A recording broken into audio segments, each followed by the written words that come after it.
देवाधिदेव श्री आदिनाथ भगवान की, देवाधिदेव श्री महेश्वरनाथ भगवान की, परम पूज्य आचार्य शिक्षण श्री उमा स्वामी जी महामुनि राज की, परम पूज्य गुरु नानक गुरुदेव आचार्य शिक्षण श्री विमल सागर जी महामुनि राज की, परम पूज्य गुरु नानक गुरुदेव आचार्य शिक्षण श्री सरमती सागर जी महामुनि राज की, परम पूज्य गुरुदेव के विद्याचार्य गुरु शिवाचार्य सूरी गच्छाचार्य गणाचार्य गुरुदेव श्री विराट सागर जी महामुनि राज की, अहिंसामय विश्व धर्म की, उत्तम आर्य धर्म की।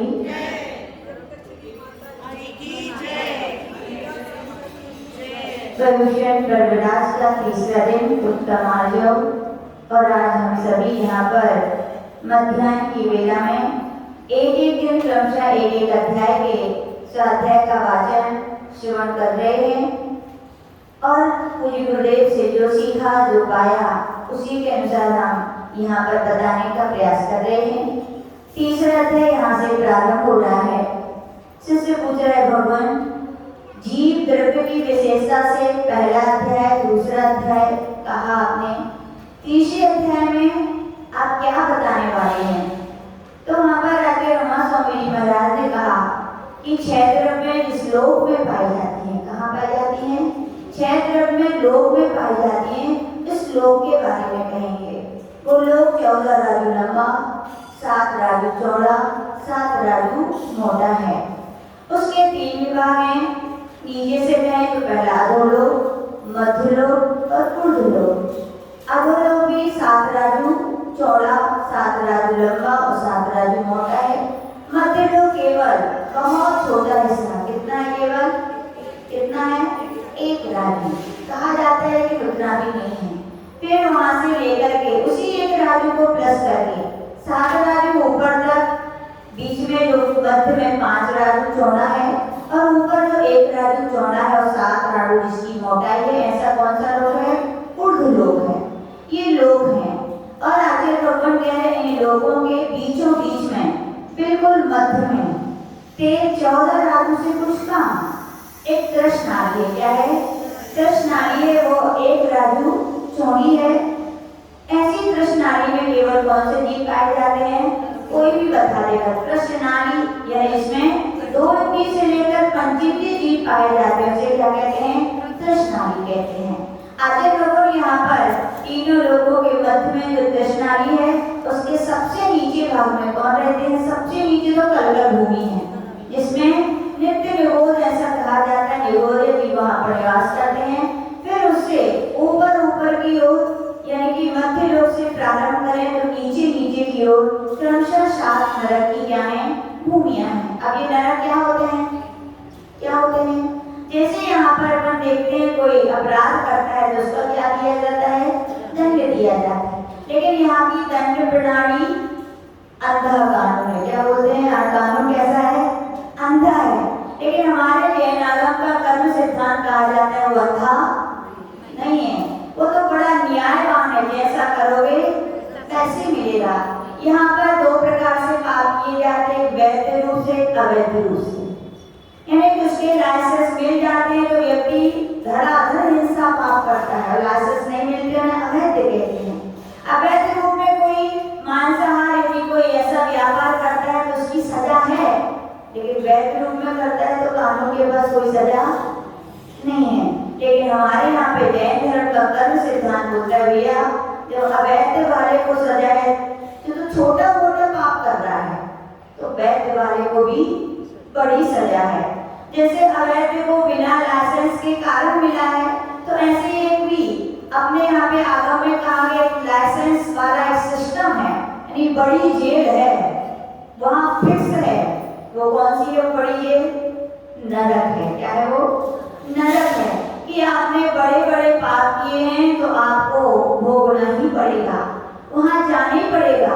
कोई ना कोई ऐसी व्यवस्था होनी चाहिए। कई लोग बोलते मैं नहीं करता नरक पे विश्वास। किसने देखा नरक? किसने देखा स्वर्ग?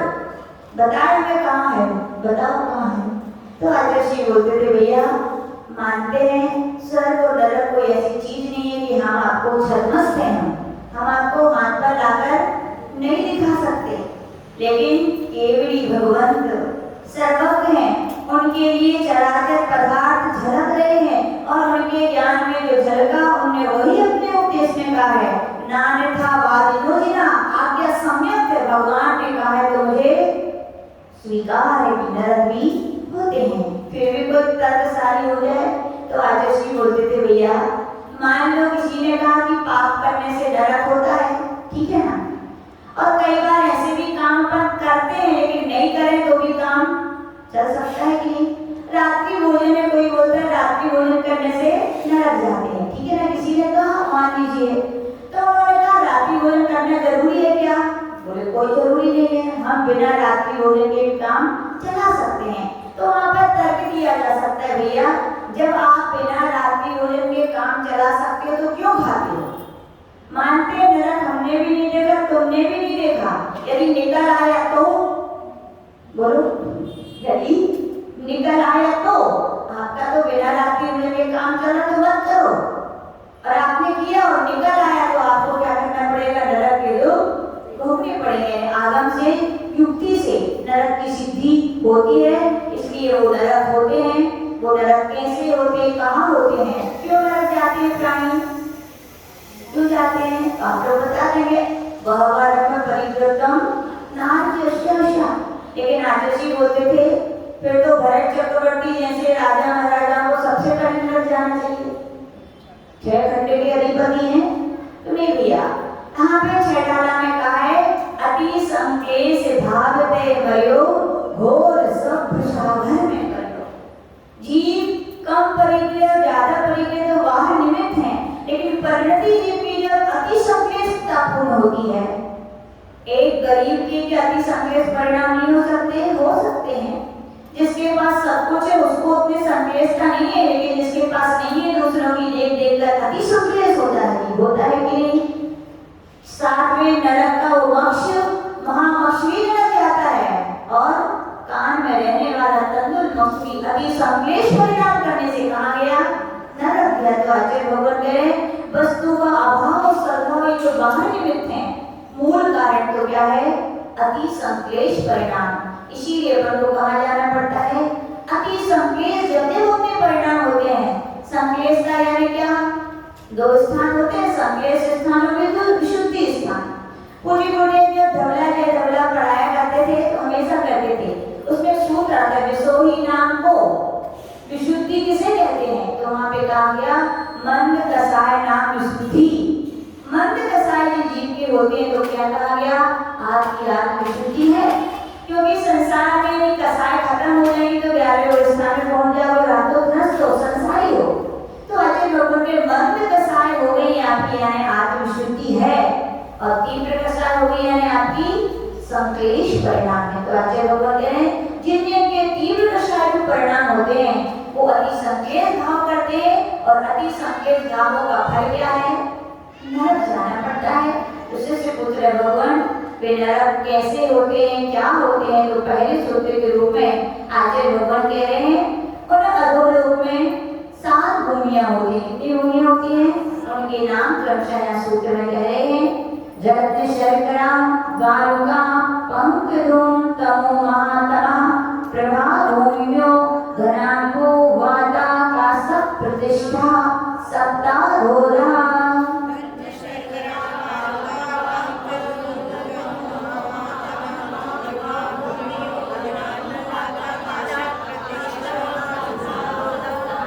तो यहाँ पर प्रभा शब्द है, इसको सभी के साथ जोड़ेंगे।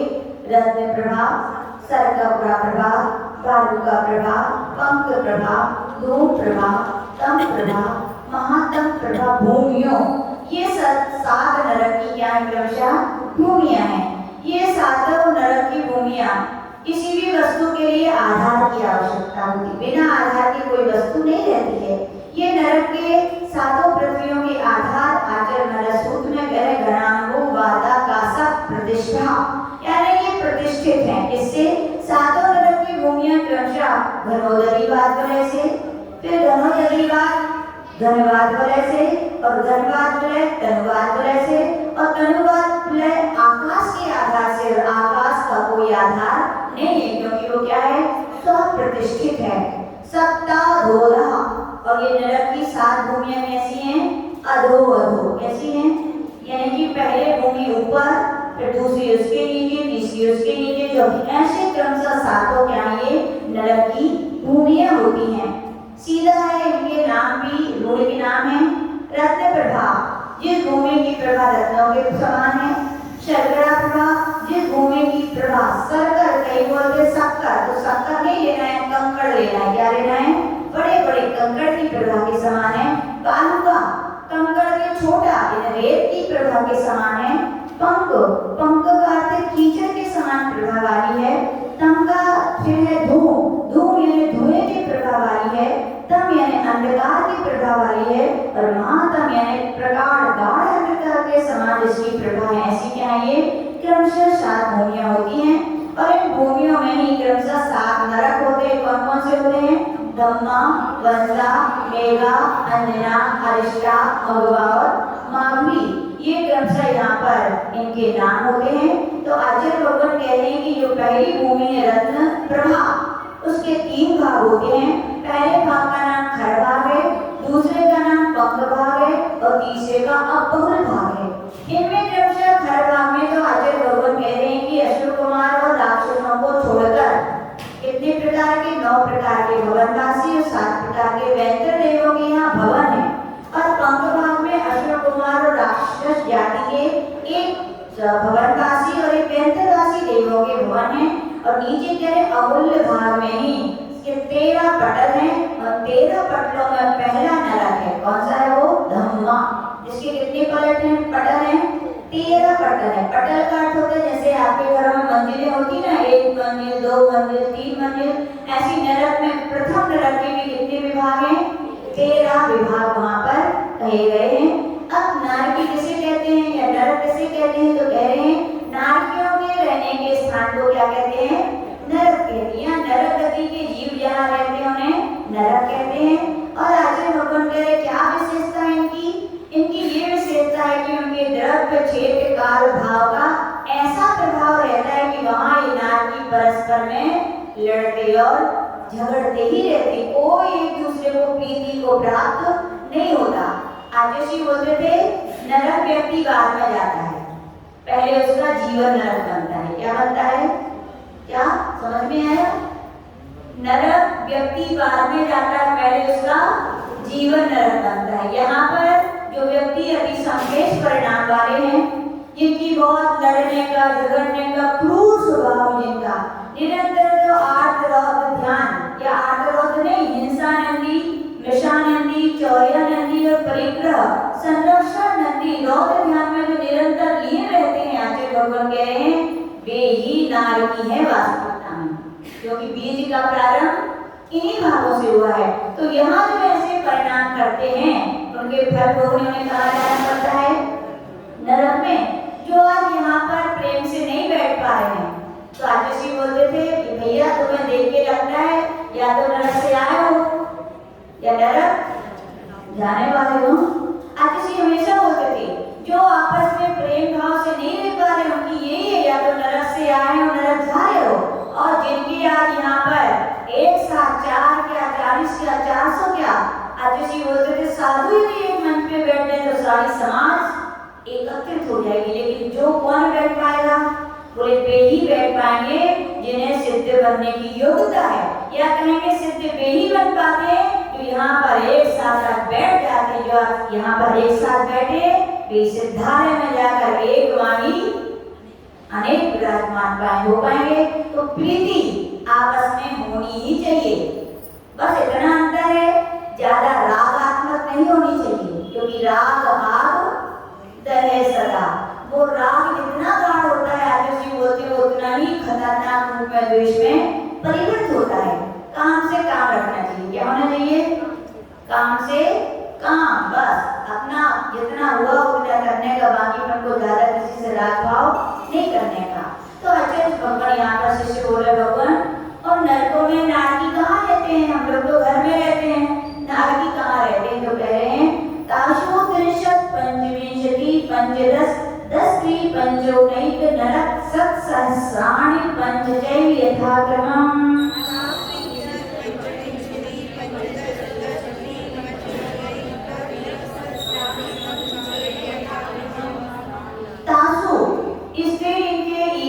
का बहुवचन है और पहले प्रकरण निकला था 7 भूमियों का।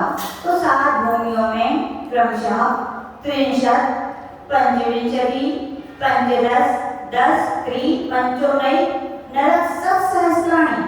सत यानी 100 होता है और सहस्र यानी 1000 होता है। 100 को 1000 से गुणा करोगे तो कितना आएगा? लाख आएगा। कितना आएगा? लाख आएगा। तो आचार्य भगवान कह रहे क्रमशः त्रिंशत् के साथ भी शब्द जोड़ दिए, सत सहस्राणि यानी कितना हो गया? त्रिंशत् यानी 30 लाख। कितने बिल हो गए? 30 लाख। पंचविंशति सहस्राणि यानी 25 लाख। पंचदश सहस्राणि यानी 15 लाख। 10 सहस्राणि यानी 10 लाख। 30 सहस्राणि यानी 3 लाख और पंचोनई सहस्राणि 5 का 1 लाख। और अंतिम में जो 7वां नरक है उसमें पंच देखो अलग से दिया है। सहस्राणि मध्यदीप है, उसको तो सबके साथ जोड़ना है लेकिन पंच के साथ नहीं जोड़ना है। तो 7वें नरक में कितने बिल हैं? कुल 5 बिल हैं। इस प्रकार से सभी का टोटल कर देंगे तो 7 नरकों में कितने बिल होंगे? 84 लाख बिल होते हैं। कोई भी चीज जब नीचे की ओर हो तो बिल ही बनाने पड़ते हैं। चूहे कहाँ रहते हैं? बिलों में। क्यों? भूमि को खोदते हैं वो। जितनी भी नीचे वाली चीजें होती हैं वे बिल होती हैं। और बिल कैसे होते हैं? नीचे से ऊपर कि ऊपर से नीचे? ऊपर से नीचे कि नीचे से ऊपर? ऊपर से नीचे की ओर होते हैं। तो ऊपर से नीचे की ओर जाना है तो क्या है? वो बिल है। और वहां पे कहे जाते हो बिल घंटा के आकार के होते हैं। जिसके होते मंदिर का घंटा देखा ऐसा। तो वहां से नारकी क्या उसमें टपकते हैं, गिरते हैं। और वेदना इतनी ज्यादा होती नरकों की भूमि की। आज जी बताते थे कि 7वें नरक में जब नारकी उन बिलों से नीचे गिरता है तो 1000 बिच्छू। कितने बिच्छू? बिच्छू सहस्र क्या? तहा भूमि पर सत दुख इसो बिच्छू सहस्र। 1000 बिच्छू जैसे काटते उस भूमि के स्पर्श की वेदना है। तो कहा जाता है 7वें नरक का नारकी कितना उछलता है? 500 धनुष ऊपर उछलता है। जैसे बॉल अपन बच्चे लोग गिराते हैं जमीन पर तो उछलती है कि नहीं? वो तो स्पंज है इसकी उछलती है। लेकिन नरकों में तो नारकी वहां की भूमि की वेदना को स्पर्श भी नहीं कर पाते। उनको इतनी वेदना होती है तो क्या है? वो उछलते हैं। और ऐसे क्रमशः 7वें से 6वें के आधा उछलते हैं, 250, 125 ऐसे क्रमशः यानी कि वो लोग ऐसे उछलते हैं। तो आचार्य भगवान कह रहे हैं इस प्रकार से उन बिलों में उनका क्या होता है? स्वागत होता है। किनका होता है? नारकी जीवों का। फिर आचार्य भगवान कह रहे भगवान शिष्य पूछ रहे भगवान उन नरकों में कैसे लोग होते हैं? तो कह रहे हैं नारका नित्या सुरदर लेश्या परिणाम दे वेदना विक्रियाः।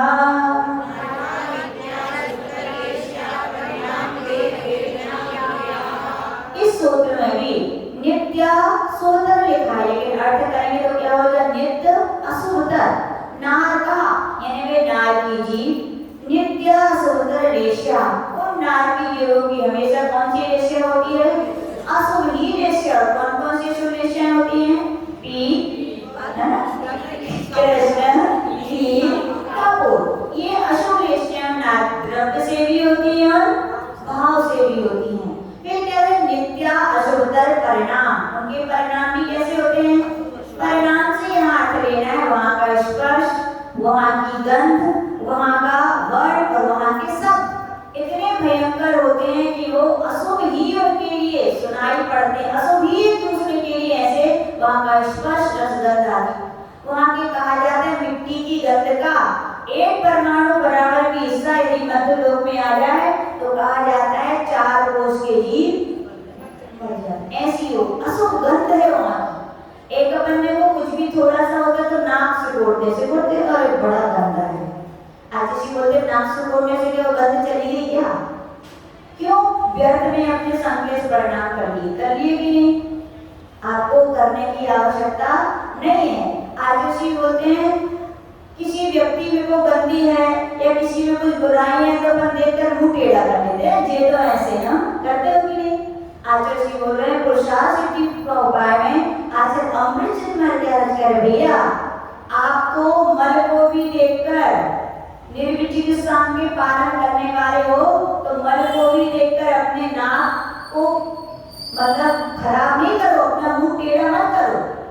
जब वहां पर मल को देखने मना किया है तो सम्यक दृष्टि क्या धर्मात्मा की बुराइयों को देखकर मुंह टेढ़ा करेगा क्या, उससे गिलानी करेगा क्या? नहीं करेगा। ध्यान रखना, करोगे तो बस ऐसी गिलानी वाले स्थान आपको नरकों में जाना पड़ेगा। इसलिए कभी किसी से गिलानी ना करें। फिर कह रहे नित्य असुरदर देह, उनकी शरीर भी कैसे होते हैं? यद्यपि व्यक्ति और शरीर है, उनमें सात धातु नहीं होती हैं, लेकिन वहाँ की द्रव्यच्छेद काल ही ऐसा होता है कि वो अपने शरीर को वैसे ही उनका मांस पीप वगैरह से युक्त विक्रिया से बना लेते, इतना विवश बना लेते हैं कि वो देखा भी नहीं जाता है। जिसमें कहा जाता है एक एक अंगुल में कितने रोग होते हैं? 96, और पूरे शरीर में 5,68,99,584। अपन को एक रोग होता है तो अपन कितने आंकड़े व्यापृत हो जाते हैं। और आचार्य जी कहते थे नारियों को तो निरंतर एक साथ इतने सारे रोग उनके शरीर में होते ही हैं। इतनी वेदना वहां पर कह रहे हैं असुरदर वेदना। जब देह में इतने रोग होंगे तो वेदना भी कितनी होगी? असहनीय वेदना होगी। फिर भी सहना पड़ता है कि नहीं? सहना पड़ता है। फिर कह रहे नित्य असुरदर विक्रिया। यद्यपि नारियों की अपृथक विक्रिया होगी। कौन सी होती है? जो कुछ भी कहा जाता है आचार्य जी बताते थे नरक में ना वो कौन से पेड़ होते हैं वहां पर? असीम पत्र, ना वन है, ना वहां पर वैतरणी नदी है, ना कोई वहां अस्त्र है, ना शस्त्र है, ना कढ़ाई है, ना चूल्हा है, कुछ नहीं है। लेकिन वे ही नारी स्वयं ही अपृथक विक्रिया करके ऐसा बनते और दूसरों को सताते हैं। ऐसा उनकी कौन सी अपृथक? पृथक का अर्थ होता है अपने शरीर के अलावा कुछ विक्रिया करके कुछ बना लेना, और अपृथक का अर्थ होता है अपने शरीर के द्वारा ही स्वयं जो होता है स्वयं ही बनते। इसका नाम क्या है? अपृथक विक्रिया। तो इस प्रकार से वे नारकी नरकों में रह करके ऐसे अशुभ द्रव्य क्षेत्र का भाव के कारण निरंतर अशुभ ही दुख वहां पर भोगा करते हैं। शिष्य पूछ रहे भगवान और क्या दुख होते हैं नरकों में? जो कह रहे हैं परस्परो दीर्घ दुख। नार की जीव क्या करते हैं आपस में एक दूसरे को, जैसे डीओजी साहब होते हैं ना मोहल्ले के, एक को देखते हैं तो आगे जाए उसके मोहल्ले में दूसरा, ऐसे ही वहाँ के नारकी भी जैसे कोई नारकी का प्रवेश होता है तो क्या करते हैं एक दूसरे को भी बड़े सताते हैं। क्यों सताते हैं? क्योंकि आपने यहाँ किसी को सताया था कि नहीं? कैसे सताया था? कैसे सताते हो दूसरे? चूहे इनके लिए रखे जाते हैं, चींटियों की लाइनों पे वो रेखा खींची जाती है, कीटनाशक दवाइयाँ डाली जाती हैं, बाजार की जलेबियाँ खाई जाती हैं। क्या है बताइए? उन जीवों को दुखी तो देना है। तो आचार्य भगवान कह रहे हैं वे ही जीव तुम भी वहां मिलोगे वो भी वहां मिलेंगे, तो आपस में फिर क्या करना? लड़ना झगड़ना। आचार्य जी बोलते थे और परस्पर में जो लड़ते हैं वे ही कौन होते हैं? वे अपने ही होते हैं, कोई पराये। जो आज यहाँ अपनों से लड़ रहा है वो ही जाके वहां नरकों में भी उनसे लड़ेगा। तो आचार्य जी वहां पर बताते थे वे नार की परस्पर में एक दूसरे को क्या दुख देते हैं। वहां पर दुख के कोई साधन नहीं है, वे ही दुख के साधन बनकर उनके लिए दुख देते हैं। शिष्य पूछ रहे भगवान और भी क्या दुख होते हैं? तो कह रहे हाँ संक्लिष्टा सुरोधीर दुखाश्च प्राप्त चतुर्थ्या।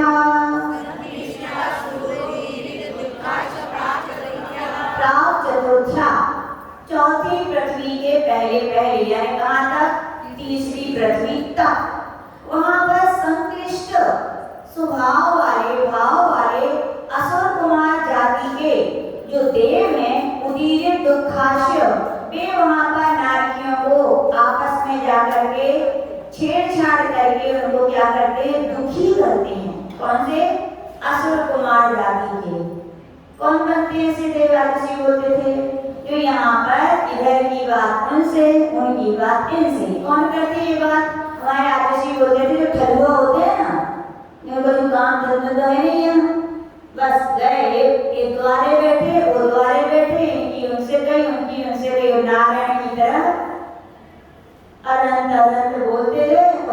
बिना मिर्ची की आग लगाती है। तो आचार्य बोल रहे मान लीजिए ऐसे लोगों का जी देव गति का भी बंद हो गया तो कौन से देव बन हो गया? असुर जाति के देव बन हो गए। और फिर क्या करोगे? तीसरे तक जाकर नारियों को क्या करते हैं? भिड़ाते। कैसे भिड़ाते हैं? क्योंकि नारियों को क्या होता है? हमेशा अवधि ज्ञान होता है। क्या होता है? तो देवों को भी होता है। तो वहां का असुर दृढ़ काल का ऐसा प्रभाव है, कितने वो अच्छा भी सोचे लेकिन होता क्या है? सब कुछ बुरा ही होता है। अच्छा भी देखते हैं लेकिन अर्थ कैसा निकालते हैं? वो बुरा। जाते हैं असुर कुमार जाति के देव और मान लीजिए माँ का जीव भी पहुंच गया और बच्चे का जीव भी पहुंच गया, दोनों नारियां। तो असुर कुमार जाति का देव कहेगा सुनो देखो वो जीव दिख रहा है, वो तुम्हारी माँ थी पहले माँ, और तुम जब क्या थे? तुम्हारा ठंडी के दिन थे तो क्या होता था कि तुम्हारी माँ क्या करती थी तुम्हारे लिए? तुम्हारी आंखें फोड़ती थी। क्या करती थी? आंखें फोड़ती थी। वो अवधि ज्ञान लगाते हैं, हाँ माँ आंखें फोड़ रही है। आंखें माँ फोड़ रही थी क्या? क्या कर रही थी? काजल लगा रही थी। लेकिन अवधि ज्ञान का उस क्षेत्र का प्रभाव से काजल नहीं दिखता, उसे तो क्या देखेगा? उंगली घुसरते। हाँ, और यहाँ पर माँ के पास जाकर देखो बच्चा जिसको तुमने कितना लाड प्यार से पाला पोसा, और देखो वो तुम्हें पैर से मारता था। अगर अच्छा अवधि ज्ञान लगाया, वो पैर मार लगा रहा था तो क्या सोचते हैं? अच्छा ये मुझे पैर मार रहा है। पैर मार रहा था क्या? वो तो क्या खेल रहा था, मतलब किलकारी कर रहा था। तो ऐसे में असुर कुमार जाति के देव एक दूसरे को क्या करते हैं? लड़ाते और भिड़ाते। सम्मुख हुए। सम्मुख याद है कौन थे सम्मुख? सम्मुख वो थे जिन्होंने बांस के वो बीड़ा बना के साधना कर रहे थे और लक्ष्मण ने उनको कर दिया। बेली लक्ष्मण और बेली रावण एक ही नरक में है। तो सम्मुख जाके क्या कराते हैं? आपस में बड़ी का युद्ध कराते हैं। ऐसा शास्त्रों में आया है। तो आचार्य भगवान कह रहे हैं यदि आप चाहते हो हम ऐसे ना बने तो नारद के काम करना छोड़ दें, क्योंकि नारद भी नियम से कहाँ जाते हैं? नरक जाते हैं। शिष्य पूछ रहे भगवान नरक में यदि जाना पड़ा कितने समय तक वहां ज्यादा से ज्यादा रहना पड़ेगा? तो यहाँ पर बता रहे हैं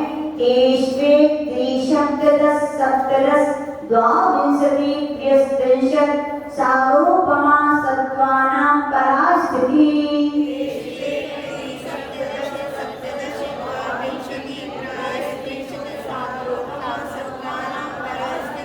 तो कह रहे परास्थिति, परा का अर्थ होता है उत्कृष्ट, और उन नरकों में सत्वानां, सत्व यानी जीव, क्योंकि यहाँ नरगति के जीवों का वर्णन चल रहा है। जो कह रहे हैं बेनार की जीवों की उत्कृष्ट स्थिति।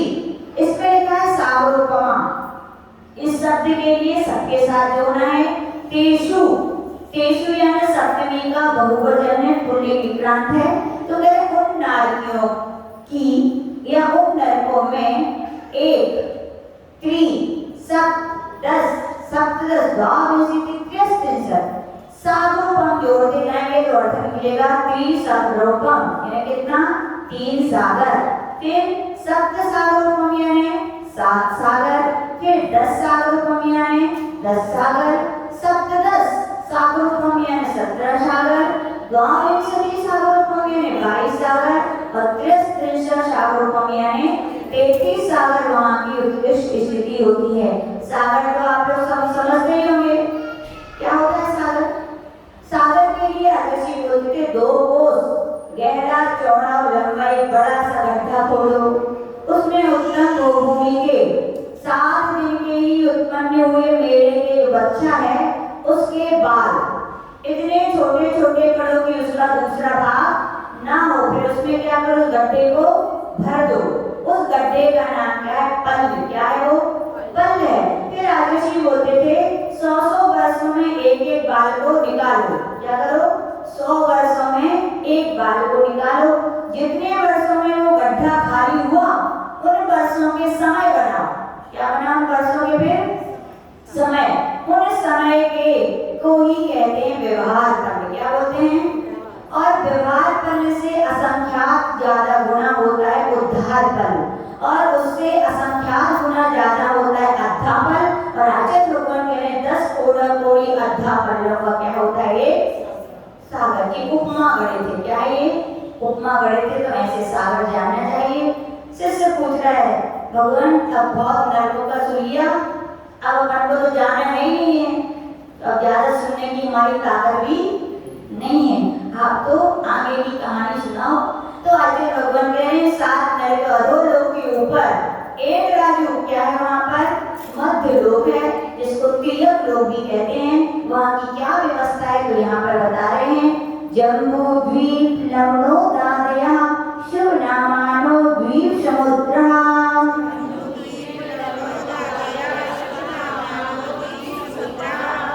उस मध्य लोक में शुभ नामाना अच्छे अच्छे नाम वाले, कौन से नाम वाले?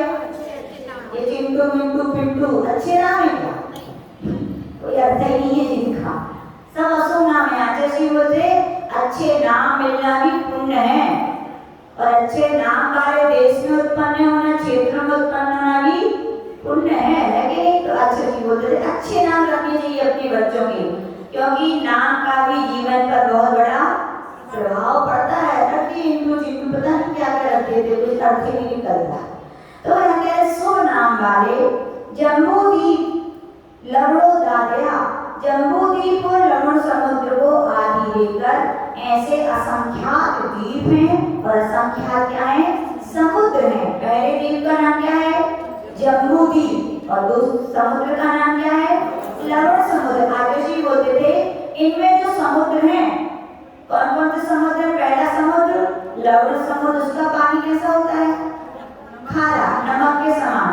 और वहाँ पर अगले और भी समुद्र हैं, इसमें आचार्य बताते थे कालोदरी समुद्र का, पुष्कर समुद्र का और स्वयंभू लवण समुद्र का जल का स्वाद तो पानी की तरह है, लवण समुद्र का स्वाद नमक की तरह है, वारुणी समुद्र का स्वाद वारुणी यानी शराब के जैसा है, और घृतवर का स्वाद घी की तरह है, क्षीरवर का स्वाद दूध की तरह है, और बाकी जितने समुद्र हैं सबके पानी का स्वाद ईख की तरह है। किसकी तरह है?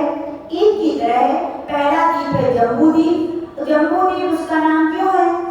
इसलिए है क्योंकि उसके बीचों बीच क्या है? जम्बू नाम का पृथ्वी का है कि वनस्पति का है? पृथ्वी का है, शाश्वत ऐसी रचना वाला वहाँ पर जम्बू वृक्ष है। और जम्बू का अर्थ क्या होता है? जामुन, ऐसा वहाँ पर वृक्ष है, इसलिए इस द्वीप का नाम क्या पड़ा है? जम्बू द्वीप पड़ा है, ऐसा जानना चाहिए। फिर आचार्य भगवान कह रहे हैं कि द्वीप और समुद्र कितने विस्तार है, उनका आकार कैसा है? तो कह रहे हैं द्विर्दिस्कंभा पूर्व परिक्षेपणो वलयाकृत्या।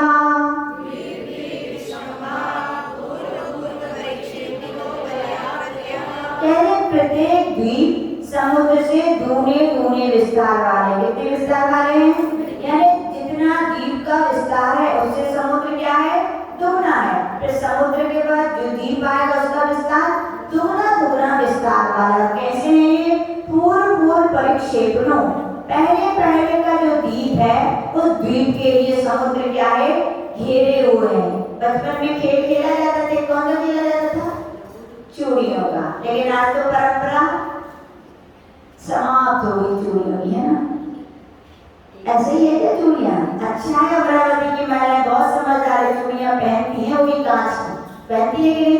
पहनना चाहिए भैया, आपके सौभाग्य की वो क्या है?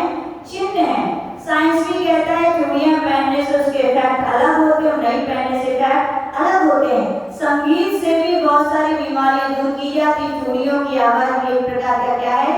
संगीत है भैया, हम नहीं कहते, साइंस कह रहा है। तो चूड़ियाँ सौभाग्य की निशानी है और आपके स्वास्थ्य के लिए लाभदायक है। हमारे संघ की बूढ़ी माता जी लोग कहती थी जब चूड़ियाँ नहीं पहनने थी तो ब्याह काहे को करो, और ब्याह करो तो काहे नहीं पहनती हूँ। जीते जी काहे ऐसी बन गई, उनके जीते जी काहे वो ऐसी बनी फिर कहती थी। आपके सौभाग्य की क्या निशानी है? तो जिन घर में है तो उनके बच्चे खेल भी खेलेंगे, पहले छोटी चूड़ी रखेंगे, फिर उससे बड़ी, फिर उससे बड़ी, एक खेल बन जाता है। तो अच्छे लोगों ने यहाँ कह रहे हैं पूर्व परिक्षेपणों वलयाकृता, पहले पहले के द्वीप समुद्रों को घेरे हुए चूड़ी के समान आकार वाले वे द्वीप हैं और समुद्र है, इस प्रकार से जानना चाहिए। शिष्य पूछ गए भगवान। तो आप बताइए पहले द्वीप का विस्तार कितना है, तभी तो अन्य द्वीप समुद्र के निकाल पाएंगे। कैसा वो जम्बू द्वीप का आकार है, तो कह रहे हैं तन्मध्ये वेणु नाभिर्वृत्तो योजन सहस्र विस्कंभो जम्बू द्वीपः।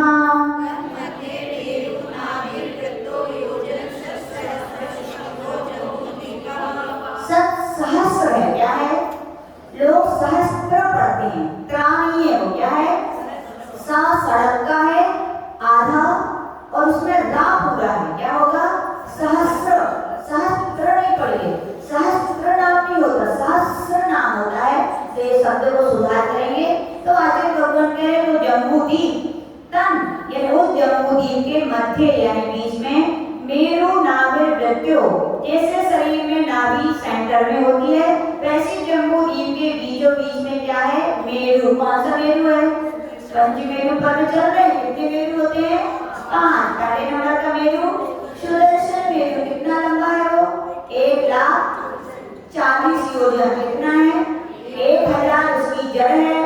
फिर उसके बाद 99 नहीं 500 योजन फिर भद्रशाल बने, 62,000 नहीं 6,000 नहीं 6,000 योजन नंदन बने, 36,000 योजन का सौम्यस बने और 40 योजन की उसकी चूड़ी का। इस प्रकार 1,40,000 योजन का वो सुमेरु सुदर्शन मेरु है। और फिर वहां पर कह रहे हैं कि उस योजन सहस्र विस्कंभो, उस जम्बू द्वीप का विस्तार सहस्र, सत यानी 100, सहस्र यानी 1000, 100 में 1000 का गुणा करेंगे तो कितना आएगा, 1,00,000। तो 1,00,000 विस्तार वाला क्या है वो जम्बू द्वीप, सीधा अर्थ हो गया जम्बू द्वीप 1,00,000 योजन विस्तार वाला है। उसके बीचों में क्या है, सुदर्शन नाम का पहला मेरु है। और याद रखना जम्बू द्वीप कैसा है, वृत्तो, कैसा है वो, वृत्त के समान है, गोल है, समतल है, कैसा है वो, समतल है। साइंस कहता है कि पृथ्वी क्या है, गोल है, और जैन धर्म क्या होता है, पृथ्वी कैसी है, समतल है। आचार्य जी हम लोग को बहुत सारी बातें सिखाते थे, हम लोग का सौभाग्य है। आचार्य जी ने एक बार बताया था कि पृथ्वी गोल नहीं है, कैसी है, समतल है। और इसको हमने भी इस सिद्धांत के लिए जब दुनिया के बड़े बड़े साइंटिस्ट वैज्ञानिकों ने भी पढ़ा तो उन्होंने स्वीकार किया कि पृथ्वी गोल नहीं है। कैप्टन जे दास और कैप्टन देवीशर नाम के दो कोई वैज्ञानिक हुए, वे दक्षिण महासागर में दक्षिण भू प्रदेश में 30 अक्षांश पर बर्फ की पहाड़ी पर स्टेज गाड़ी यानी कि जो गाड़ी बर्फ पर चलती है उस गाड़ियों के द्वारा एक दिशा में 40,000 मील, कितना 40,000 मील की उन्होंने यात्रा 4 वर्ष में की। कितने वर्ष में की, पर उन्होंने जहां से चलना प्रारंभ किया था उन्हें वह स्थान नहीं मिला। फिर कोई चीज गोल है तो उसको घूम जाओ, घूमने के बाद तुमको उसी स्थान पे आना चाहिए ना जहां से प्रारंभ किया है।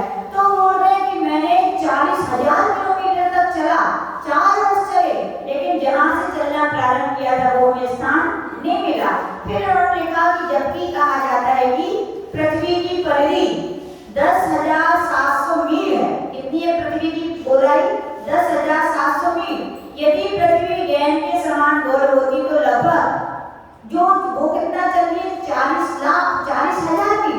तो उन्होंने कहा मैं तो इतना 4 बार चल लिया, एक बार में ही वो स्थान आ जाना चाहिए था, मैंने तो 40 लाख मील यात्रा की तो फिर भी स्थान नहीं आया। इसका मतलब क्या पृथ्वी गोल नहीं है।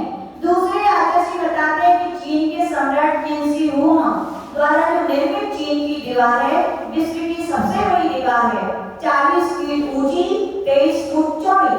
वो भी कैसे बन पाई, तो बताते हैं कि वहां के राजा ने भी जैन धर्म के सिद्धांत को सुना था, पृथ्वी गोल नहीं है, पृथ्वी गोल होती तो इतनी चौड़ी दीवार बनना नामुमकिन था। तो उन्होंने भी स्वीकार किया कि पृथ्वी कैसी है, समतल है। फिर आचार्य सुनाते हैं विश्व प्रसिद्ध जो 100 मील ऊंची लंबी सुएज नहर है, जो भूमध्य सागर से लाल सागर को जोड़ने वाली एक नहर का नाम है। जब इसका निर्माण हुआ था तो ब्रिटिश प्रधानमंत्री लॉर्ड वायम सतूर ने सिविल इंजीनियर से इसे बनाने अपने देश के इंजीनियरों से, तो उनके देश के इंजीनियरों ने बनाने से बोले मना कर दिया। क्यों मना कर दिया? बोले पृथ्वी कैसी है? गोल है, और गोलाई पे कह रहे हैं 100 मील की लंबी जो नहर है वो पृथ्वी की चौड़ाई 635 फीट होगी। तो आचार्य भगवान कह रहे दरार, वहां पे साइंटिस्टों ने कहा यदि हम बना भी देंगे तो क्या हो जाएगी, इसमें दरार आ जाएगी नहर में। तो उन्होंने बनाने से मना कर दिया। लेकिन फिर फैंसी यानी कि जो फ्रांस के जो इंजीनियर थे उन्होंने कहा कि मैं इसको बना दूंगा, और उन्होंने बना दी। और आज वो है किस सिद्धांत पर बना दी? केवल जैन धर्म के सिद्धांत उन्होंने स्वीकार किया था, पृथ्वी गोल नहीं है, पृथ्वी कैसी है? समतल है। इसलिए उन्होंने क्या किया था, 14 अगस्त 1914 को वो क्या किया था, स्वेज नाम की लहर को उन्होंने बना दिया था। ऐसे आचार्य बोलते हैं पृथ्वी को यदि गोल माना जाए तो आकाश में स्थित ध्रुव तारा है, दिखता है ध्रुव तारा, यानी जो हमेशा एक जगह पे रहे। तो आचार्य बोलते हैं यदि पृथ्वी घूमती होती तो हमें क्या, हम भी घूमते फिर तो आराम से, तो तारा दिखता क्यों हमें स्थायी? तो इन्हें सिद्ध होता है पृथ्वी घूमती नहीं है।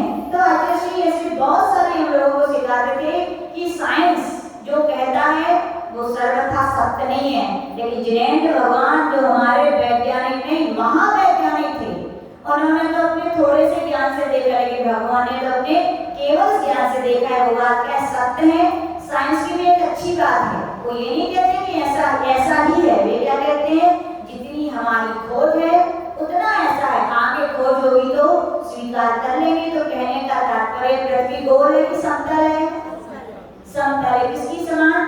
थाली की समान। घरों में प्लेन थाली होती है ना, वैसी थाली के समान है। शिष्य पूछ रहे भगवान उस जम्बूद्वीप में क्या क्या है? तो वहां पर कह रहे हैं वहां पर 7 क्षेत्र है, भरत, हैमवत, हरि, विदे, रम्य, हैरण्य, वदैरावत, वर्षा, क्षेत्राणि।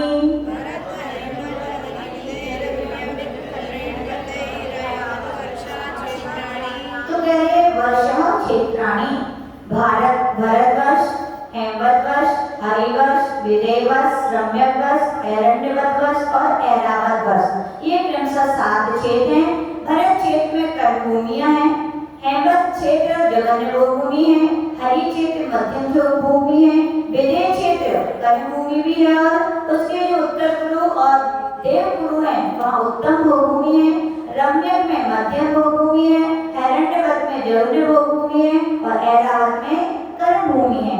भारत क्षेत्र का नाम भरत क्यों पड़ा? क्योंकि उस भरत क्षेत्र में जो भी चक्रवर्ती पैदा होता है उसका नाम क्या रहता है? भरत रहता है।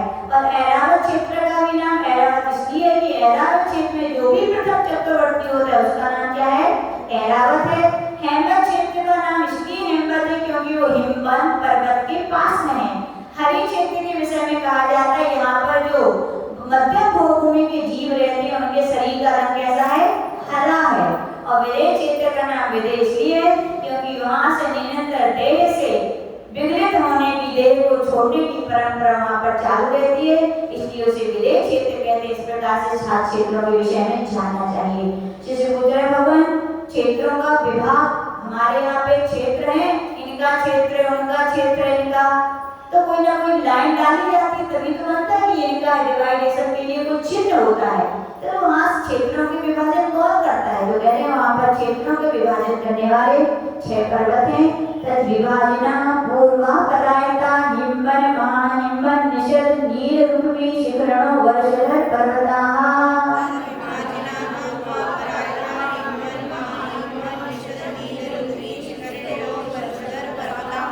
तद विभाजना, तद सर्वनाम है जो कि ऊपर कहे क्षेत्रों का है। क्षेत्रों का विभाजन, क्षेत्रों का विभाजन क्रमशः पूर्व परायता, पूर्व से पश्चिम की ओर। ये 5-6 पर्वत हैं। पहला पर्वत है महाहिमवन, नहीं पहला हिमवन, दूसरा महाहिमवन, तीसरा निषद, चौथा नील, 5वां रुक्मी और 6वां शिखरण। ये क्रमशः ऐसे पूर्व से पश्चिम की ओर फैले हुए 6 क्या हैं? पर्वत हैं। शिष्य पूछ रहे भगवान ये पर्वत कैसे हैं, इनकी विशेषता क्या है? तो कह रहे हैं हेमाडुल तपने वैडुल रजत हेममया। तो कह रहे मया, मया का अर्थ है ऐसे ही हैं। कैसे हैं? हेममय, हेममय यानी सोने की तरह, सोने के ही हैं। अर्जुनमय यानी अर्जुन के ही हैं। कौन सा? पहला पर्वत किसकी तरह है? हेम यानी सोने की तरह, सोने का। दूसरा पर्वत अर्जुन की तरह चांदी जैसा ही है। तपनीर। तीसरा पर्वत कौन सा है? निषद। निषद पर्वत तपाए हुए सोने के समान ही है। वैडूर्य के समान है। नील, नील जो पर्वत है वो वैडूर्य के समान नीला है। और फिर रुक्मी पर्वत है वो रजत यानी चांदी के समान, चांदी का ही है। और अंतिम में जो शिखरिन पर्वत है वो हेम यानी पुनः सोने के समान, सोने का ही है। शिष्य पूछ रहा है पर्वतों की विशेषता क्या है? तो कह रहे हैं मणि विजित पार्श्वा उपरिभूले च तुल्य विस्तारा।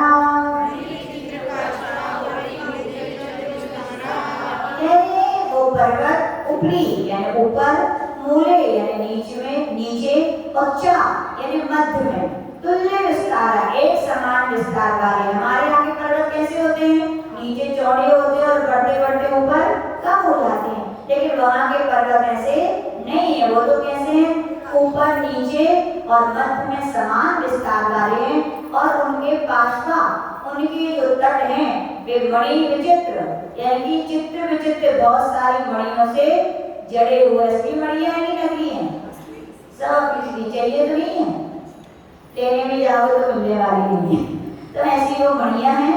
फिर शिष्य पूछ रहे भगवान पर्वतों पर क्या होते हैं? तो पर्वतों पर आगे बता रहे हैं पद्म महापद्म दिविश केसरी महापुंडरी पुंडरीका हृदास तेषा मुकुरी।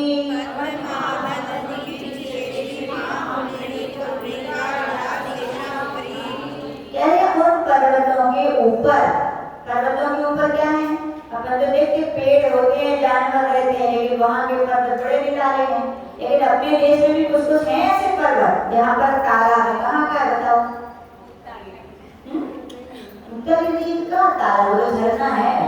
तालाब कहाँ है? कुंभकर्ण का वंश कहाँ से हुआ? पावागढ़। पावागढ़ गए थे नहीं गुजरात के? वहाँ पर देखिए ना, पर्वत पे चढ़ो तो इतना बड़ा तालाब बना है, बढ़िया, हमेशा भरा रहता है। कई जगह हम लोग तमिलनाडु में भी हम लोगों ने देखा, एक पहाड़ हमने तो नहीं देखा, तो महाराष्ट्र से जो युवा थे वो चढ़ जाते हैं जल्दी जल्दी, तो चढ़ गए और वहाँ आदिवासी को बताए थे कि आदिवासी यहाँ पर क्या है? तालाब, यानी कि अपने यहाँ भी कुछ ऐसे हैं। तो वहाँ पर कह रहे हैं पहला जो पर्वत है उस पर्वत के ऊपर प्रथम पद्म तालाब है, दूसरे पर्वत के ऊपर महापद्म, तीसरे के ऊपर दिविज, चौथे के ऊपर केशी, पांचवे के ऊपर पुंडरी और छठे पर्वत के ऊपर पुंडरी नाम का क्या है? तालाब है। शिष्य पूछ रहे भगवान तालाब लंबे चौड़े होते हैं, वहाँ के कितने लंबे चौड़े? तो कह रहे हैं प्रथमो योजन सहस्राया मस्तदर्थ विस्कंभो रिदहा।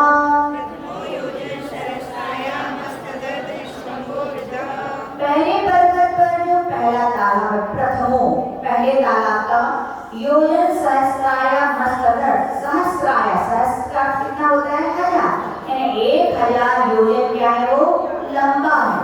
और तदर्थ यानी उससे आधा, 1000 का आधा कितना हुआ? 500, तो 500 योजन वो क्या है? चौड़ा है। तो शिष्य पूछते भगवान तालाब तो गहरे भी होते हैं, तो कितना गहरा है? तो कह रहे हैं 10 योजना गाहा। 10 योजन वो क्या है? गहरा है। शिष्य पूछ रहा है तालाबों में तो क्या होते हैं?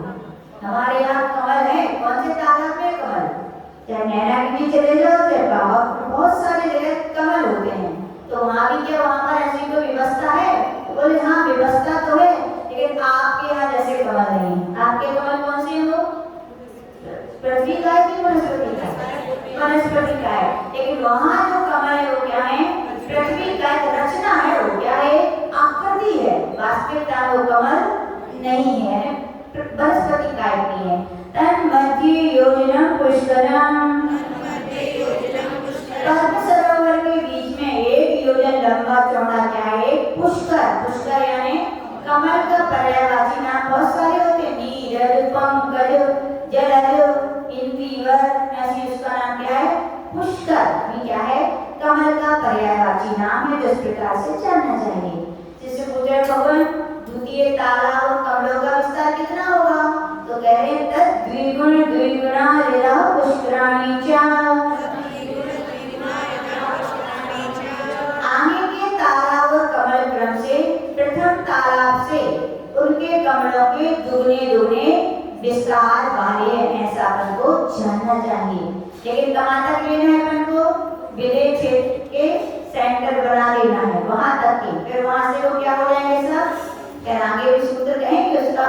शिष्य पूछ रहे भगवान कमलों पर कौन रहते हैं? तो वहां पर कह रहे तन निवासिन्यो देव्या श्री गिरि धिति कीर्ति बुद्धि लक्ष्म्या कल्योपमस्थित्या ससामानिक परिषदः।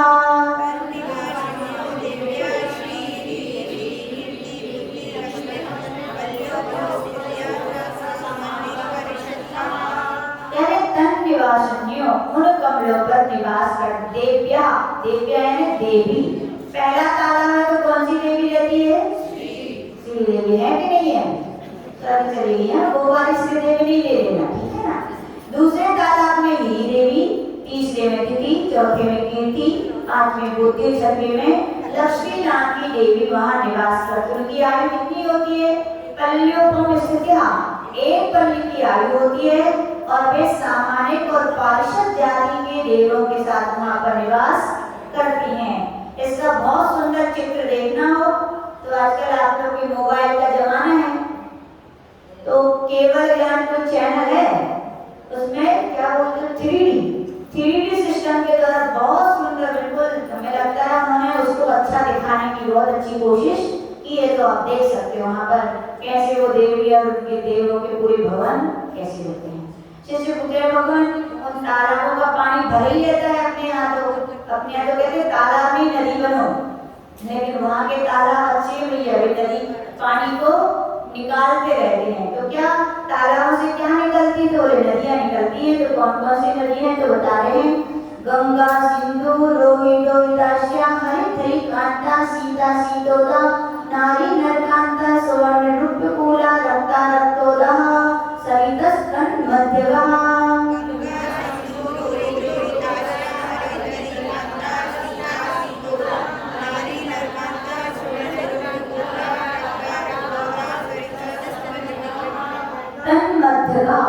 उन तालाबों से निकलती हैं नदियां। कौन सी हैं? जोड़ा है गंगा सिंधु रोहित रोहिताश्या हरित और हरि कांता में क्या अर्थ निकलेगा? हरि कांता। यहाँ पर व्यंजन संधि है, इसके धा का हो जाएगा ता और धा का हो जाएगा हा, तो क्या होगा? हरित और हरि कांता। सीता सीतोदा नारी कांता नरकांता सुवर्णकूला रूपकुला रक्ता और रक्तोकुला। इस प्रकार से 7 क्षेत्रों से कितनी नदियां निकली? बताओ कैसे डिवाइड करोगे? पहले वाले तालाब में कितनी नदियां निकालोगे? 3, और अंतिम वाले तालाब से भी 3, तो बीच के जितने बचे उनसे 2 निकाल देना, तो कितनी नदियां हो जाएंगी? 14 नदियां आपकी हो जाएंगी। शिष्य पूछ रहे भगवान कौन से कैसे वो बहती हैं? तो कह रहे हैं द्वयो द्वयो पूर्वः पूर्वगः, द्वयो द्वयो जो गंगा सिंधु वाली 2 नदियां हैं, पूर्वः यानी पूर्व की जो है, पूर्वगः यानी पूर्व दिशा की ओर जाती हैं। यानी कि जो जोड़े वाली नदी हैं उनमें पूर्व का अर्थ पहली। गंगा सिंधु में पहली कौन सी है? गंगा, तो गंगा किस ओर जाएगी? पूर्व की ओर जाएगी। ऐसा सूत्र अर्थ करना चाहिए। शिशुपुत्र भगवान तो सिंधु कहाँ जाएगी? सिंधु आदि में दूसरी नदियां हैं जोड़े की, वो कहाँ जाएंगी? तो कह रहे हैं शेषास्त परगाः, शेष जो हर जोड़े की दूसरी नदियां अपरगाः, पूर्व का उल्टा क्या होता है? पश्चिम, तो पश्चिम की ओर जाएंगी। कहाँ जाएंगी? पश्चिम, यानी कि लवण समुद्र में जाकर के मिल जाएंगी।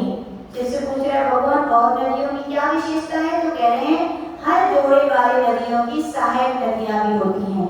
चतुर्दश नदी सहस्त्र परिवेता गंगा सिंधु दयो नद्यः।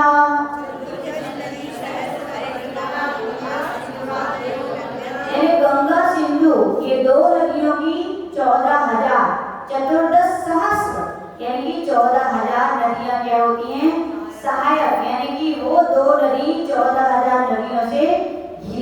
यानी कि याद रखना जो आज की गंगा है ये वो गंगा नहीं है, लेकिन ऐसा कह सकते हैं जो गंगा जो ये कही गई है जो आज की गंगा है उसका कोई थोड़ा बड़ा हिस्सा तो हो सकती है, लेकिन वो गंगा और इस गंगा में बहुत अंतर है, तो ऐसा जानना चाहिए।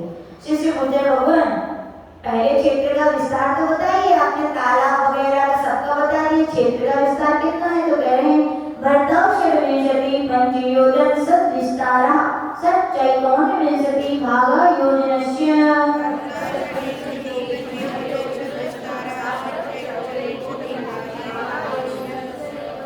भरतः विस्तारा भरत क्षेत्र का विस्तार, षड्विंशति षट यानी 6, विंशति यानी 20 यानी कितने होगा 26, पंचयोजन सत यानी 500 योजन में 26 जोड़ दीजिए कितना हो गया 526 योजन।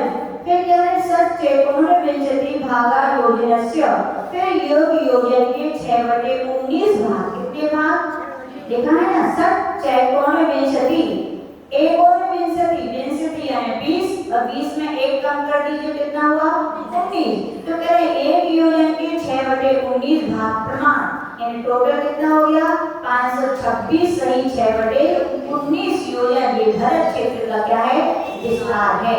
शिष्य पूछ रहा है अन्य क्षेत्रों और पर्वतों के विस्तार कितने कितने, तो कह रहे हैं तद द्विगुण विस्तारा वर्षधर वर्षा विदेहांता।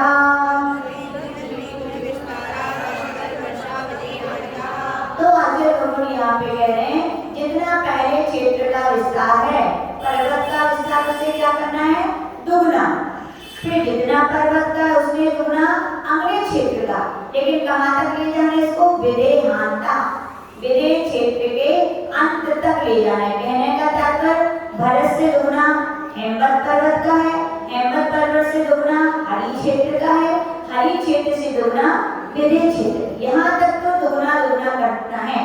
और फिर शिष्य पूछ रहे बाद में क्या करेंगे, तो कह रहे उत्तरा दक्षिण तुल्य,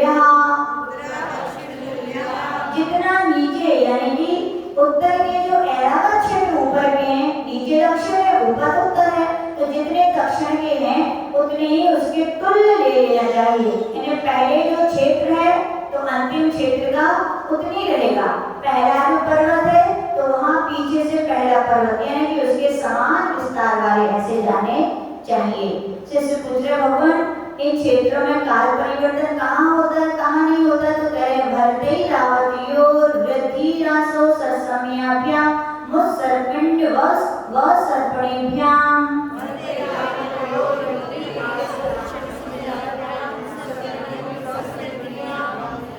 भरत और ऐरावत क्षेत्र में 7 क्षेत्रों में से केवल 2 क्षेत्र जहाँ पर क्या होता है काल परिवर्तन, लेकिन ध्यान रखना भरत क्षेत्र में भी 5 मलेक्षखंड है और एक आरखंड है और बीच में वियाह पर्वत भी है। तो आचार्य कहते थे ना 5 मलेक्षखंड में परिवर्तन होता है ना वियाह क्षेत्र में, केवल इसमें परिवर्तन होता है आरखंड में। इसी प्रकार से ऐरावत क्षेत्र में भी जानना चाहिए।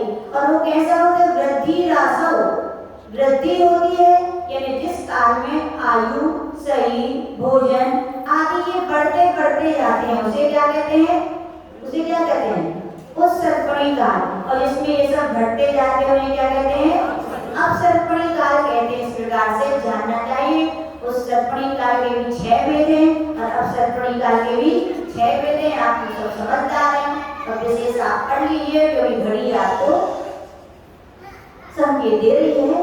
अन्य शिष्य पूछ रहे भगवान अन्य भूमियों में क्या काल परिवर्तन नहीं होता, तो कह रहे ताभ्याम अपरा भूमियों वस्थिता, ताभ्याम ये उन 2 क्षेत्र कौन कौन से क्षेत्र भरत और ऐरावत क्षेत्र के 8 खंड से के अलावा जितने क्षेत्र हैं वहां पर कोई भी काल परिवर्तन नहीं होता है, वे अवस्थित यानी वहां पर अवस्थित रहते, वहां पर काल परिवर्तन नहीं होता है।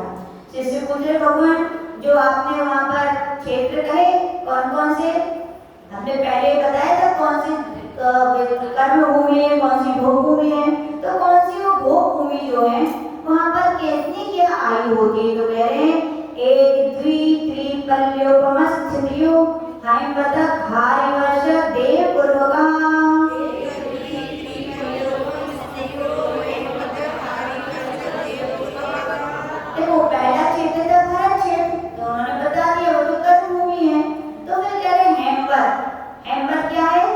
जघन्य भोगभूमि है और हारी वर्षक मध्यम भोगभूमि है और देवकरु उत्तम भोगभूमि है। तो कह रहे यहाँ की स्थिति, इनकी आयु कितनी है वहां पर, तो वहां पर कह रहे हैं कि हेमवतक यानी जघन्य भोगभूमि की एक पल्ले की है, हारी वर्षक यानी मध्यम भोगभूमि के जीव जहाँ पर रहते हैं उनकी 2 पल्ले की है और देवकुरु यानी उत्तम भोगभूमि के जो युगल रहते हैं उनकी आयु कितनी है, 3 पल्ले की जाननी चाहिए। जिससे पूछे भगवान ये तो आपने दक्षिण वाले क्षेत्र बताया, ऊपर उत्तर में भी तो क्षेत्र है, तो कह रहे तथोत्तरा, उत्तर के क्षेत्रों में भी उसी प्रकार से जानना चाहिए। यानी कि हिरण्यवत क्षेत्र जगन्य भोगभूमि तो कितनी आयु होगी, 1 पल्ले की, रम्य क्षेत्र मध्यम भोगभूमि तो कितनी आयु होगी, 2 पल्ले की। और देवकुरु के अलावा उत्तर कुरु है, वहाँ उत्तम भोगभूमि तो वहाँ के जीवों की आयु कितनी होगी, 3 पल्ले की होगी। जैसे बोलते भगवान विदेश क्षेत्र के लोगों की कितनी आयु होती है, तो कहे विदेशु संगे काला, विदेश क्षेत्र में संख्ये यानी संख्यात वर्ष की आयु होती है। कितने वर्ष की होती है, 1 पूर्व कोटि। कितना होता है, 1 पूर्व कोटि को इस संख्यात वर्ष के द्वारा जानना चाहिए। यानी विदेश क्षेत्र में कितनी आयु होती है, 1 पूर्व कोटि की आयु होती है। जैसे पूछे भगवान आपने जो भरत क्षेत्र का विस्तार बताया था वो तो मैं ऊपर से निकल गया, कोई उसका मेथड बता दीजिए। मैथ्स जो पढ़े हो उनको पता होगा, मैथ्स 2 प्रकार से सॉल्व किए थे, आगे से भी किए जाते हैं और आंसर चेक करना है हमारा मैथ्स सही है कि नहीं, तो पीछे से भी फिर गाड़ी होती है कि ऐसे से मुझे भगवान आपने जो बताया आपको मेथड सिखा दीजिए, मेथड बता दिया तो हम फिर भूलेंगे नहीं, हम तो अपने निकाल लेंगे है ना। तो शिष्य यहाँ पर आचार्य भगवान कह रहे हैं कि हाँ भरत क्षेत्र का विस्तार निकालने का दूसरा मेथड है भरतस्य स्तंभो जम्बूद्वीपश नवदिशत भागा। भरत क्षेत्र का विस्तार निकालने के लिए जम्बूद्वीप के 190 भाग बनाइए। कितने भाग बनाइए, रातों सब सीखे थे कि नहीं, 190 भाग। पहले क्षेत्र में कितना, तो 1 भाग है, पहला पर्वत दूसरा भाग है, फिर दूसरा क्षेत्र 2 दूनी चौथा भाग है, फिर 8वां भाग है, फिर 16वां भाग है। विदेश क्षेत्र कौन सा भाग है, नहीं उसके पहले 32 और विदेश क्षेत्र का भाग कौन सा है, 64वां भाग। और फिर से बैक गाड़ी कर दीजिए, 32 16 8 4 और 1 सबको टोटल कर दीजिए, कितना निकलेगा 190। यानी जम्बूद्वीप के 190 भाग हैं और पहला भरत क्षेत्र कौन सा भाग था, पहला भाग था।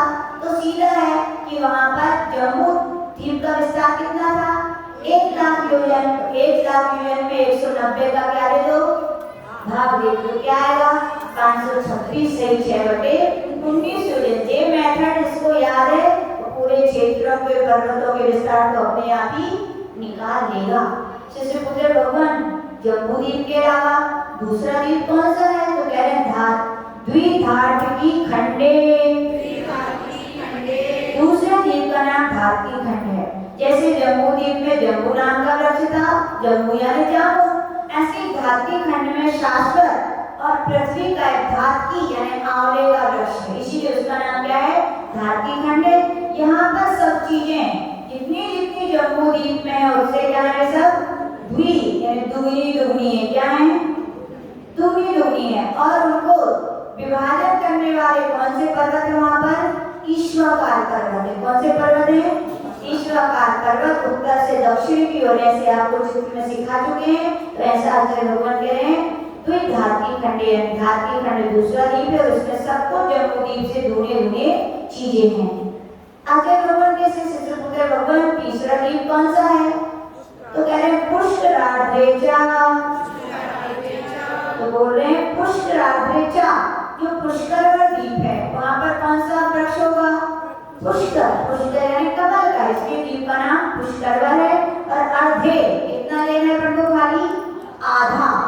पुष्कर द्वीप को डिवाइडेशन करने वाला कौन सा पर्वत है, मानसरोवर पर्वत। तो आचार्य भगवान कह रहे हैं कि जम्बूद्वीप का जितना जो कुछ क्षेत्र वगैरह है उससे दोगुने दोगुने धार्की खंड में, और जितने धार्की खंड में हैं उतने ही पुष्करार्ध पूरा द्वीप लेते तो दोगुने दोगुने लेते, लेकिन कितना लिए पुष्करार्ध।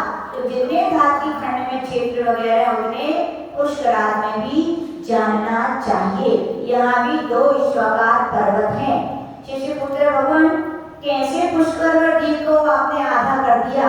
क्या विभाजन करने वाला वहाँ पे तो गए? वहाँ पर एक पर्वत है, प्राण मानुषोत्तरान मनुष्या, प्राण मानुषोत्तर ही पर्वत है, जिससे पुष्कर द्वीप के क्या हो गए? दो डिवाइडेशन। तो कह रहे हैं उसके पहले पहले तक, मानुषोत्तर पर्वत के पहले पहले तक ही मनुष्य और रहते हैं, मनुष्य रहते, इसलिए उसका नाम क्या है? मानुषोत्तर। इस पर्वत को के आगे मनुष्य तो छोड़िए, मनुष्य का एक बाल भी, देखो तीर्थंकरों का अतिशय है कि उनके बाल कहाँ सोलर में ले जाता है विसर्जन करने? क्षीरसागर। राक्षसी बोलते थे सिद्धांत लगाओ तो नहीं हो सकता, लेकिन तीर्थंकरों के बड़े बड़े अतिशय महिमा होती है तो इसमें अपन स्वीकार कर सकते हैं। शिष्यपुत्र भगवान मनुष्य कितने प्रकार के होते हैं? आर्य मलेच्छास्य, दो प्रकार के मनुष्य होते हैं, आर्य और मलेच्छ। जिन जो गुणों से संपन्न होते हैं, जो जिस कुल में उत्पन्न हुए उसके आचार का जो पालन करते हैं, वे तो आर्य हैं। और जो कुल में जो उत्पन्न हो गए, यानी कहा जाएगा व्यक्ति जन्म से महान होता है कि कर्म से महान? जन्म में तो विरासत से हो गया आपका, लेकिन कर्म में अच्छे नहीं करोगे तो आप आर्य नहीं क्या कहलाओगे? तो अपने यहाँ के जो कुलाचार हैं, मांस आदि पर लोग नहीं खाते हैं, शुद्धि के विषय में भी सूतक पातक का विवेक रखते हैं, शौच वगैरह जाते तो कपड़े बदलते हैं कि नहीं? ये परंपरा है कि नहीं है? तो याद रखना, तो आप उच्च हो, आप आर्य हो। नहीं तो देखो बाकी के लोग भी दो हाथ है, दो पैर है, दो आंखें, बेबी खाते, आप भी खाते, बेबी सब सेम है, लेकिन अंतर किसके कारण है? हम लोग कुलाचार का पालन करते हैं, हम लोग शुद्धि अशुद्धि का विवेक रखते हैं, हम लोग वंश का विवेक रखते हैं, इसलिए हम क्या है? जो करते हैं वो आर्य हैं। और जो भले ही आर्य खंड में पैदा हो गए, आर्य समाज मतलब अच्छे समाज में पैदा हो गए, लेकिन जो पालन नहीं कर रहे हैं वे क्या हैं? मलेच्छ हो, कर्म से तो हो ही गए और जन्म से आगे हो जाओगे, चिंता नहीं करो। तो ऐसे दो प्रकार के मनुष्य होते हैं। शिष्यपुत्र भगवान ये कर्म भूमियां कहाँ होती है? तो कह रहे हैं भरतई रावत विरेहा कर्म भूमियों नियत देव कुरुत्तर कुरुभ्या।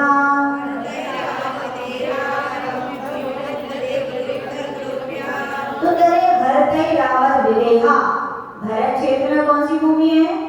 कर्म भूमि। कर्म भूमि यानी जहाँ पर असीम मसीह कृषि विद्या वाणिज्य ये 6 प्रकार के कर्मों के द्वारा आजीविका करते हैं। या कहें जहाँ पर कर्मों को छोड़ करके मोक्ष प्राप्त जहाँ से किया जाता है वो कर्म भूमि है। तो भरत क्षेत्र में है, ऐरावत क्षेत्र में और विदेश क्षेत्र में भी है, लेकिन वहाँ पर करें देव कुरुत्तर कुरुभ्या अन्यत्र, यानी कि वहाँ पर देव कुरु और उत्तर कुरु को छोड़कर विदेश क्षेत्र में 32 उपविदेश हैं। वहाँ पर भी ऐसी भरत क्षेत्र है, वैसी मलेच्छ खंड है। जैसे अपने यहाँ रचना है, जैसे अपने यहाँ एक भरत क्षेत्र की रचना है, वहाँ पर एक उपविदेश की रचना है। तो आचार्य भगवान कह रहे हैं उन 32 उपविदेश में तो कर्म भूमि है, लेकिन उत्तर कुरु देव कुरु में भूमि है। शिष्यपुत्र भगवान वहाँ के मनुष्यों की कर्म भूमि के मनुष्यों की उत्कृष्ट जगन, कर्म भूमि नहीं सीधा मनुष्यों की और उत्कृष्ट जगन स्थिति क्या होती है? तो बता रहे हैं निस्थिति परावरे त्रिपल्योग मांतर मूर्ते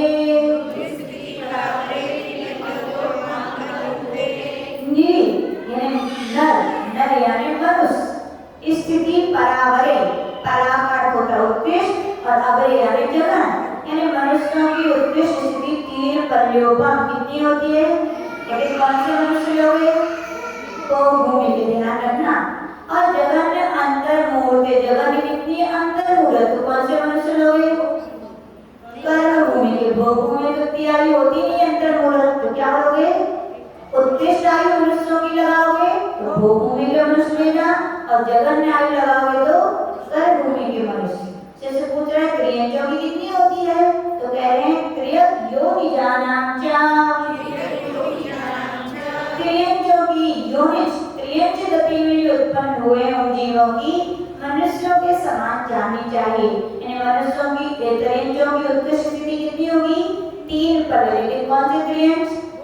भूमि में जो युगलिया होते हैं वो, और जगत में कितनी होगी? अंतर्मुहूर्त। कहाँ के त्रियंच ले रहे हैं? गर्भभूमि के। इस प्रकार से यहाँ पर तीसरा अध्याय समाप्त हुआ। यदि तत्वसूते मोक्षास्ते तृतीय अध्याय नमो नमः। जय बोले ब्रह्म बोले आचार्य बोले व्यास सागर जी महामहिराज की।